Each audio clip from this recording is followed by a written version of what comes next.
All right, guys. So I'm doing something a little different here, something unique. So since I'm out in California for VidCon, and you guys know how in Nevada we don't have Uber, at least not yet, but they're working on it. I decided to take Uber while I was here, just from the hotel, just to run to the bank real quick. Guys, this is John. He's the driver who came and picked me up. Hey. So John agreed to do an interview basically just on the way back. We're just going to talk a little about Uber. We talked on the way over here, and it was some pretty cool stuff to hear about the opportunities with it and how much it could probably help a lot of people that comes to Nevada. So you were saying earlier, because how long have you been driving now for Uber? About a year now. So you've been doing about a year, okay? And what were you doing before? I was a music teacher at a Boys and Girls Club. Gotcha. So when that ended, I mean, you just decided to hop onto Uber because you knew it was a way to make some money, or? It's a way to make fast cash. I play in a band, so I needed to fund that. So I decided to see if I can have some leisure with a job, but making substantial amount of cash, and Uber was that. Sweet.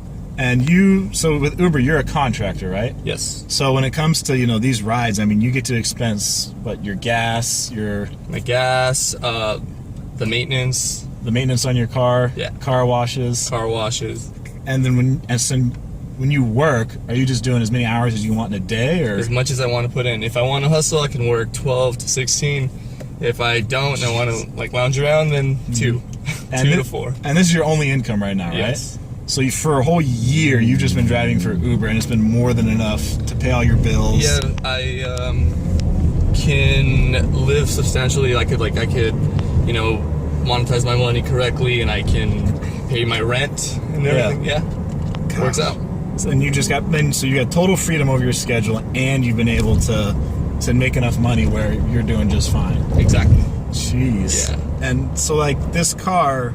You were saying earlier about this car you're driving, you're renting this car, right? Yes, I rent this car from a gentleman that I met online. Mm-hmm. I rent it off from him for about $200 a week, and after I pay it off, I can work as many hours as I want to make as much money as I want. And because you said that guy, his business is leasing out cars. Yes. And you said he's got 6 or 7 cars he's leasing out. Yeah. So he buys cars just to lease out to Uber drivers. To people that want to just drive for Uber that don't have a car to go under Uber. Right, so even people who don't have a car, they've got a chance to rent one to go ahead and make money. Exactly.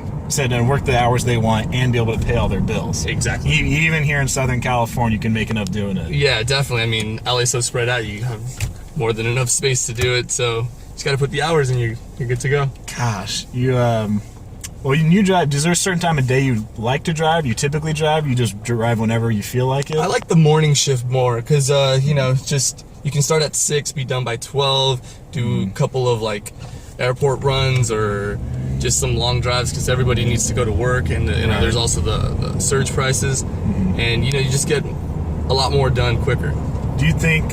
So those surge prices, like you said, in LA, at a certain basically when people are getting out of work, the whole city will turn red on Uber, and then prices are just jumping up for rides. So that's really when you can make your big money. Definitely, because it's the prices jump up twice or 3 times the normal rate, and that helps out the driver. You can make an easy $60 within an hour, and it's more effective.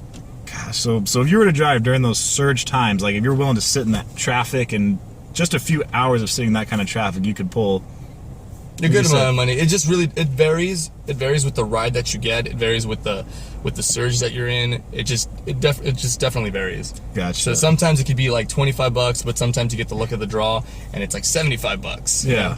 And when you came to pick me up at the hotel, you said you picked up someone at LAX, right? Well, not inside LAX. They were at a hotel in LAX, and they were just traveling around. They just needed a driver from the hotel to down here. So you had just dropped somebody off 3 minutes before you saw me. Yes. On the Uber app. Yes. So just like that, you could drop someone off and then pick up your next fare as long as you get there first. Yes. It's all proximity based, so it's whoever, if you request it and and it's the closest car to you will get the chance to take the ride. Yeah. Jeez. Yeah. So you driving all these different kind of hours. You have any weird stories? Any interesting riders or anything that was really awkward situations? I do have one that's pretty odd. All right, I'll share it with you. Go for it. I mean, it's not too odd, but it's a little odd. I mean, given, for the record, 90% of the people are amazing. Like, I never have to deal with, like, two, like, big weirdos or anything. But there was one experience where this gentleman calls me up and says, I don't need a ride, I just need a favor. And I said, what's his favor? He's like, my dad is really sick. However, I want to get him juice. Can you go to the store, pay for the juice, and bring it to my house, and then I will reimburse you for the juice, give you $20 on top of it, and you can start the fare, and you can, you know, get the ride as well. So I was like, okay, that would be like a 5-minute thing. Whatever, let's just do it. Okay. $20, I'm gonna do it. So I buy the juice, and I get to his house. I call him up. I said, hey man, I'm outside, and he goes, well, come to the door. I'm like, no, that's kind of weird. How about like halfway or whatever? So I'm walking up to the house, and he opens the door, and the man comes out in a Speedo,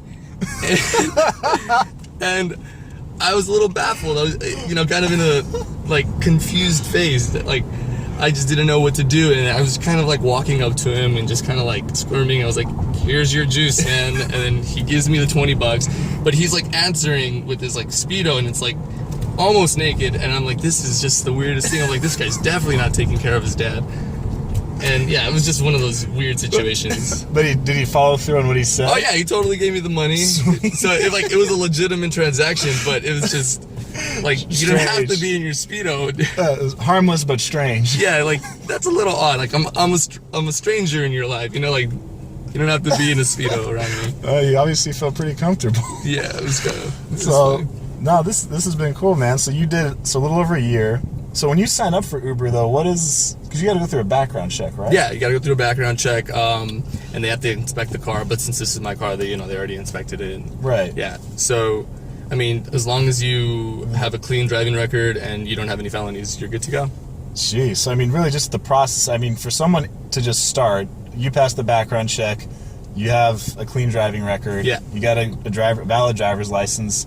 I mean, you could be up and running, just starting to make money with Uber right away, even if you don't have a car. Yeah, the process takes, I believe the process takes about like 2 weeks. And then once you're in there, like, I mean, it's pretty fast. It's just, you know, as long as you just don't, like I said, like if you don't have any felonies or convictions or any of that stuff, you're good to go.